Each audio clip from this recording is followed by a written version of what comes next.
Hi guys, this is Paul, and today I'm going to review a game that quite possibly is the most unorthodox game that I would ever review, and that's a little DS gem I like to call The World Ends With You. Now, you have to keep in mind what I have said in my previous both Myers-Briggs and video game reviews playlist is that I don't like change. I like the tried and true, the what's worked method. So, when you take a game from a publisher like Square Enix, which is known for not bending the rules, this is a game that has almost no cliches whatsoever. A game that's so wildly different than when I was asked to describe it to my brother, I didn't even know where to begin. Is it an RPG? Is it a DDR simulator? What the heck is it? I remember seeing screenshots of this thing in my Nintendo Power, and I couldn't figure out heads or tails or tail. I mean, who has multiple tails? I couldn't figure the thing out. It's like, okay, it looks like DDR, but it also looks like it could be a fighting game, but it also looks like it could be a visual novel game. And that is the joy of what makes The World Ends With You the game to end all games. No pun intended. So first off, let me describe the setting. Now, granted, this is a heavy story game, so I'm not going to say too much because in my opinion that's one of the big draws of this game is you play as a character named Neku who finds himself waking up in a town called Shibuya, Japan, which the developer said they actually based it off real-world Shibuya. So, a little history lesson there. And he finds himself in a bustling district where no one can see him, and he keeps getting these weird texts saying that he has to play the Reaper's game. And in order to beat the Reaper's game, he has to complete certain objectives. Otherwise, he's going to be what's called erased. Now, granted, it does kind of sound a lot like the Zero Escape trilogy, which I actually played after playing this. But the games couldn't be any more different, apart from that one similarity. So first off, the missions are primarily there as an excuse to advance the narrative, but aren't actually restrictions for the player. They just say, okay, you need to be here in Shibuya, because the place is huge.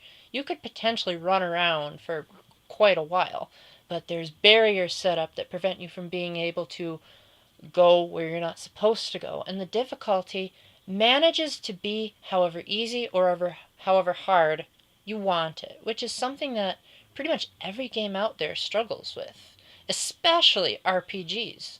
And The World Ends With You handles it beautifully, especially once you get into your first battle. And before I get into that, let me just state that I hate random battles with a passion. I have never played a Pokemon game, barely got into Final Fantasy, and won't even touch any game that tries to come close to random battles.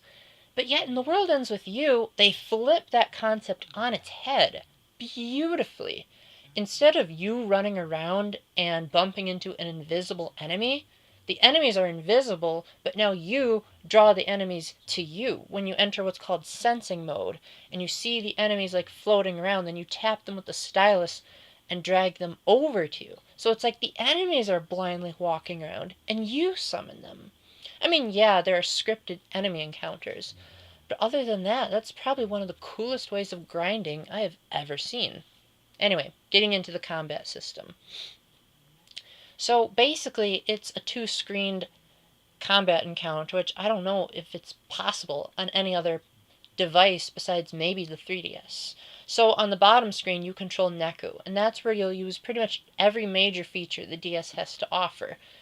But it all depends on what you choose to equip Neku with. So for instance, they're called pins in this game, kind of like the badges in Paper Mario, where you'll slash with the stylus, tap, blow into the microphone, shout at the top of your lungs. You name it, they have it. But then on the top screen, you've got your partner character, with whom you have to use the control pad and buttons to unleash their combos. And to make sure that you don't have to keep moving your eyes up and down the whole time, there's this green puck that highlights the character you should be controlling, making sure that you're not too insanely losing control of your eyeballs. And yes, this is a very hard learning curve. It's not the game that you can master right away. And in fact, even the game's early tutorial mentions that within the game. It says, yeah, this is going to be hard, but you'll get used to it eventually.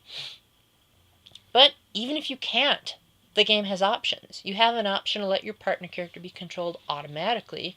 You can lower or raise the difficulty pretty much anytime you want. And unlike Kid Icarus Uprising, you don't get too much of a penalty for it. You just get less experience points and less powerful pins, but you can still progress through the story if that's all you care about. You can also adjust the rate at which pins drop. You can adjust what kind of pins. You can upgrade your pins. Heck, the game even auto upgrades for you if you don't play the game for a certain amount of time. I mean, how many games out there reward you for not playing? Dang, that'd be pretty cool in Smash Brothers. Anywho, so because you're in Shibuya, now being a native of the United States, this was something I learned later, but apparently Shibuya, Japan is known for being extremely chaotic and extremely fashion-oriented.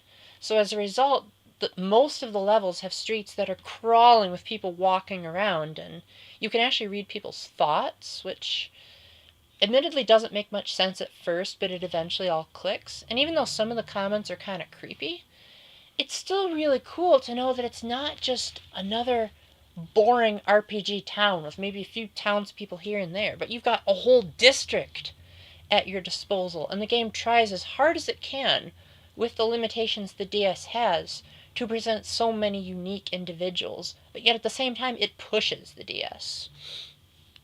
For instance, take fashion. Shibuya lives and breathes fashion. Every time you go into a part of Shibuya, it'll say this is the best trend. If you're wearing these kind of clothes and these types of pins, you'll do the best in battles. Then you've got food. I mean, there's a lot of restaurants and places where you can shop, but the characters have actual 24-hour digestive systems. So depending on the game's or the DS's internal clock, you can't just gobble down food whenever you want in any other RPG. In addition, you can build relationships with the shop owners. The more you shop, the more they'll sell new products to you and reveal, like, hey, this piece of clothing has a hidden attribute. And as a result, it's so out there. Like, if you can name one cliche about this game, besides maybe the character design, which is very distinctly Japanese, apart from that, you just can't find any. Now, you might be wondering, okay, Paul, it's really cool when you have all these ideas and whatnot, but it's one thing to have an idea, but it's another to execute it properly. And thankfully, The World Ends With You does. It really does execute its systems very, very well. It's a complicated game, but you don't have to make it complicated if you don't want to. It's a game that has one of the most engaging battle systems out there, but if that's not your thing, you have the means to let the game take over if all you want is the storyline. And the storyline is probably the most unique thing about this game. Now, most RPGs, including, or at least the ones I've played, involve like some kind of saving the world, saving the kingdom, saving the princess type of setting. Most of them involve this hero that, was chosen by prophecy to save the world, and you have to gradually piece yourself up to build up to the final confrontation, or it takes place in some kind of either fantasy world, or in the case of Final Fantasy games, a steampunk world, but you're in the real life district of Shibuya. So if you've ever been there in real life, you can pretty much use this game as a roadmap, as the game developers said. So in other words, you know where you are, but yet at the same time, there's so much fantasy element. Second, the story.